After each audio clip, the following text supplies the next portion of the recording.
I hope you enjoy this story. Wicked stepmother pretends to be sick numerous times to deceive her son and daughter-in-law into relocating, but when the scheme fails, she warns of legal action against her own son after genuinely injuring herself.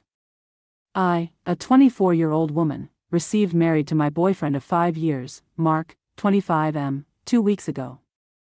I've known his family and most of them like me, even my mother-in-law Julie, 47F, used to like me until we told her that we won't be living with them after our wedding.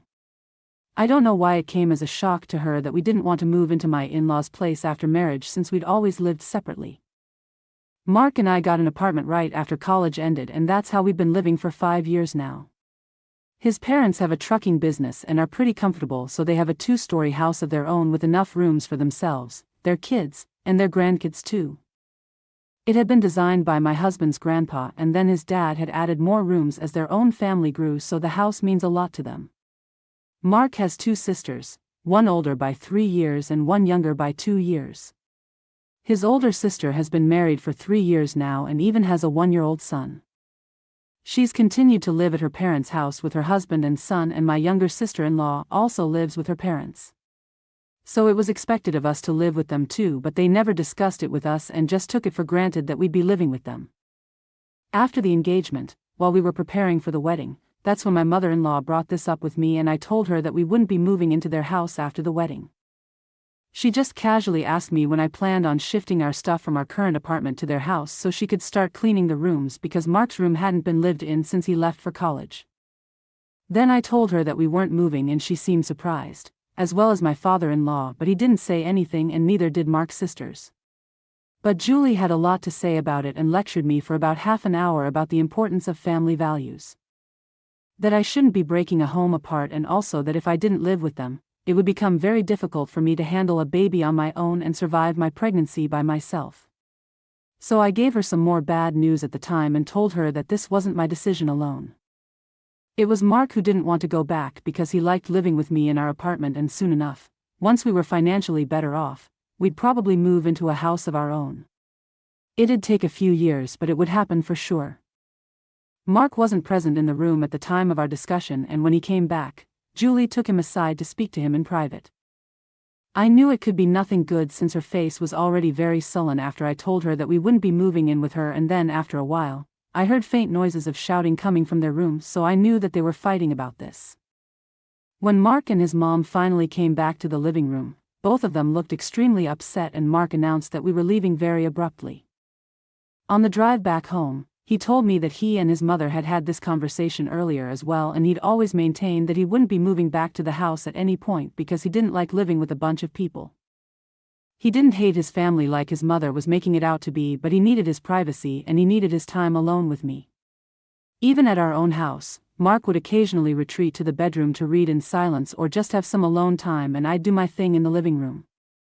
It wasn't necessary for us to be fighting to get some me time, and we believed in letting people have their space, which is why Mark and I found it so easy to live together, because we didn't constantly smother each other. However, his family, and especially Julie, was guilty of doing exactly that, so he knew that living with his family in their house would mean that he would have to constantly make sacrifices with his personal space, privacy, and time throughout his life, like he had to do in his childhood and even in his teenage years. He's always had this never-ending need to know what her kids, and especially her son, were up to at every single moment in the day, and it all felt a little crazy to him because he didn't think it was fair for her to constantly intrude and meddle in her personal life, which she'd do in the past. Like go through his stuff when he wasn't home, and even occasionally use his phone or computer at home. When he'd confront her about it, she'd dismiss it by saying that she just wanted to know so she could protect him because she loved him, and he ended up having to accept it because he'd start feeling overwhelmed and guilty while asking for some space from his mother, who seemed to love him so much. He wasn't willing to make those compromises anymore during his adult life as well, and that's why he'd moved out in the first place. After the fight with his mother about where we'd live once we were married, he and I didn't speak to his mother for some time, although we kept in touch with the rest of his family. They'd been wise enough not to meddle here. But then a couple of weeks later, Julie came to our apartment to make things right. We apologized to both of us for assuming things and then arguing with us about it in the months leading up to our wedding. We fixed things and were back on good terms for the rest of the days. Our wedding went beautifully without a hitch and we thought everything would be just fine, but that's not how it's been for the last few days after our marriage. 2 days after our wedding, Julie called us in the middle of the night and told us that she was having trouble breathing and would have to be rushed to the hospital. We told her we'd be right there, but she insisted that we come home first. We were in a state of panic, so we didn't question, and both of us drove as fast as we could to my in-laws' house. Upon reaching there, we were told by Julie that her breathing issues had subsided and she felt kind of better, but said that we needed to spend the night there so she could feel better. We were almost 100% sure that she just cried wolf to trick us into coming over and spending the night there, but we didn't say anything because nobody else in the family was saying anything either. We didn't want to offend her in case she was telling the truth, so we spent the night there and left the next morning. Then this happened again a couple of days later, and this time, she said that her nose was bleeding profusely and it refused to stop. This time we were prepared and told her that we'd meet her at the hospital, but she said that she wasn't going to the hospital because she was too exhausted and had their family doctor come over to see her. Once again, she insisted that we come over because it apparently made her feel relieved and safe. I don't doubt that it does, but it was beginning to feel really manipulative at this point, and of course, when we got there, she was perfectly fine. We couldn't even say anything because she hugged us and told us that she was so happy to see us. It's very difficult to call someone out for lying and manipulating us when they're squishing you with their hugs, and yet again, we spent the night at their house against our will. By then we'd caught on, and I think so had the rest of my husband's family, because they'd just stand there like silent spectators while Julie would welcome us. So all of us knew that we'd been deceived and manipulated into coming over to spend the night, but nobody said anything. We knew we were being pushed into doing something we didn't want to do, and eventually, this would mean that she'd bring up the topic of moving in with her, so we needed to put an end to this. So when 3 days ago, she called us up yet again, I convinced my husband to let it slide and switched off our phones so she couldn't contact us. Unfortunately, we'd forgotten that there was nobody at home that night and Julie actually was on her own. Her daughters and their families were out of town attending the wedding of one of their friends, and her husband was working late. She'd called us half an hour after midnight, and that's when we turned off our phones and gone to sleep. We didn't find out until the next morning what had really happened, and this time, something actually had taken place, but we hadn't been there to help her out. The next morning, when we woke up for work, we turned our phones on and saw about a dozen texts from both my mother-in-law and father-in-law. My mother-in-law was requesting us to come by because she'd apparently skidded and fallen off the stairs. She couldn't get up because her ankle was all twisted, but thankfully her phone had fallen just a couple of inches away from her, so she was able to grab it to call us.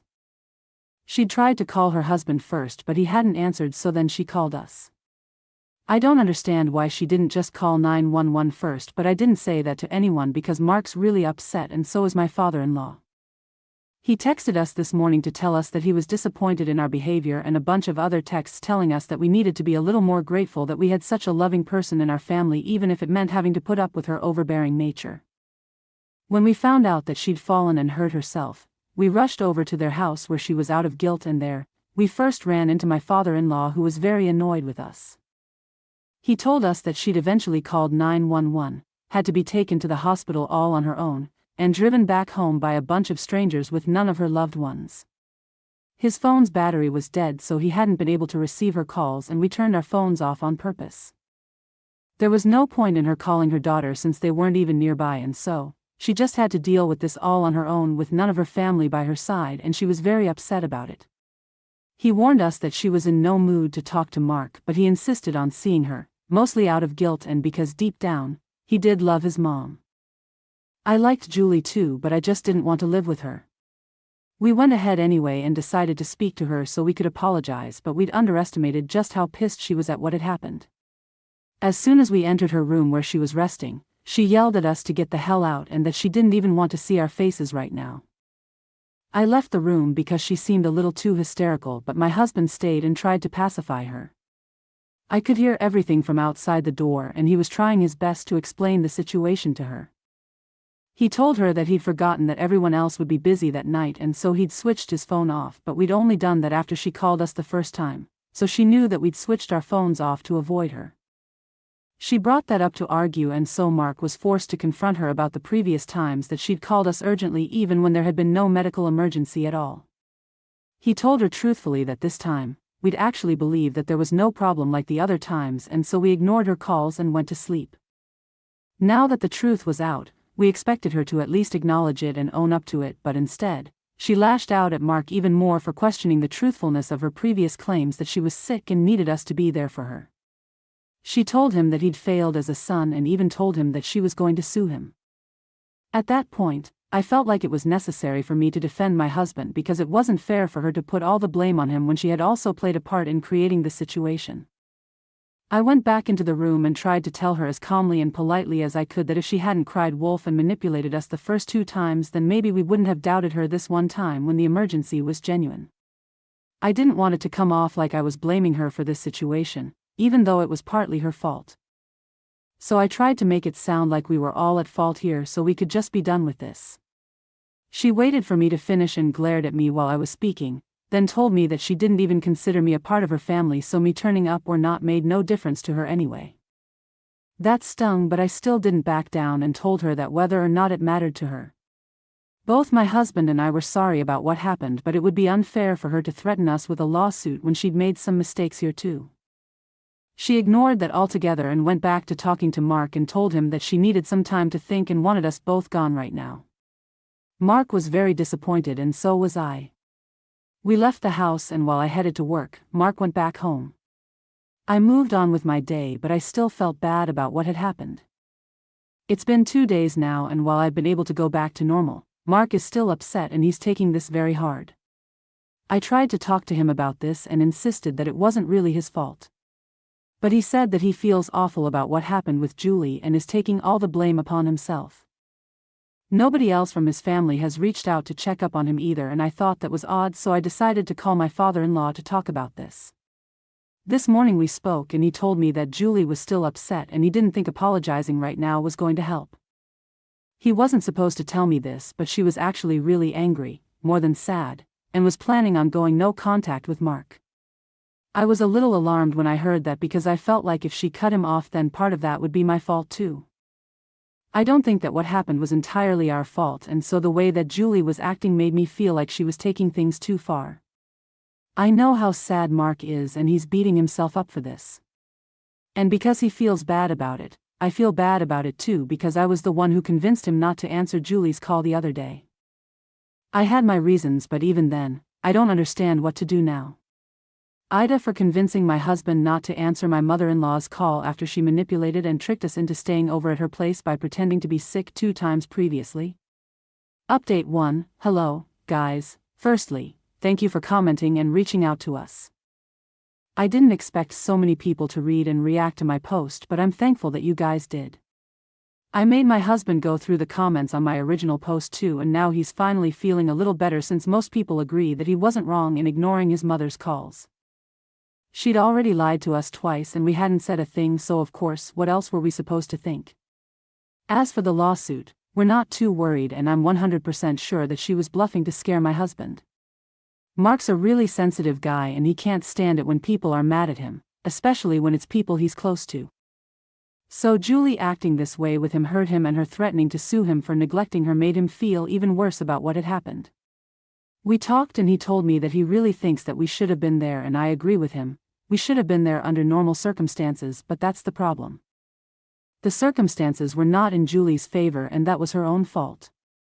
She was the one who was crazy enough to lie to us the first 2 times, and that's why all of this happened at all.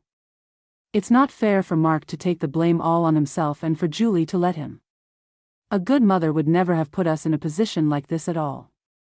I'm not denying that Julie loves Mark, but her way of expressing it has been really skewed and totally messed up. I don't think it's healthy, and so Mark and I have come to the conclusion that now, if she does want to go no contact, then we should probably let her.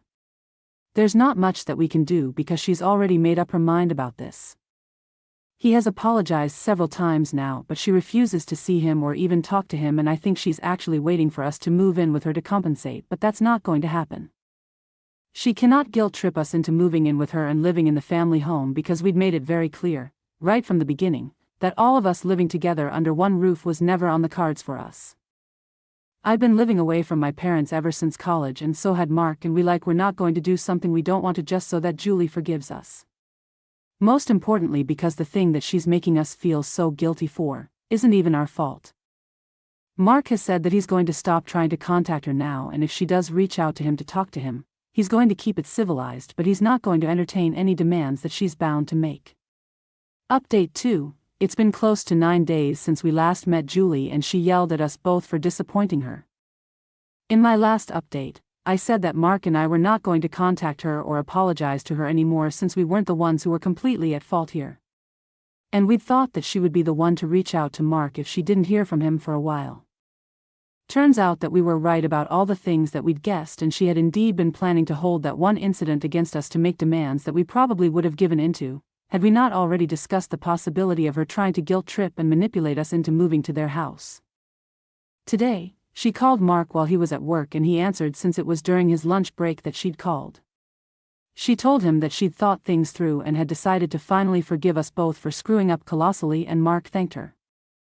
Then she went straight to business and said that even though she had forgiven us and understood our side, she now wanted us to move in with her so something like this wouldn't take place again. At that point, her agenda was pretty clear.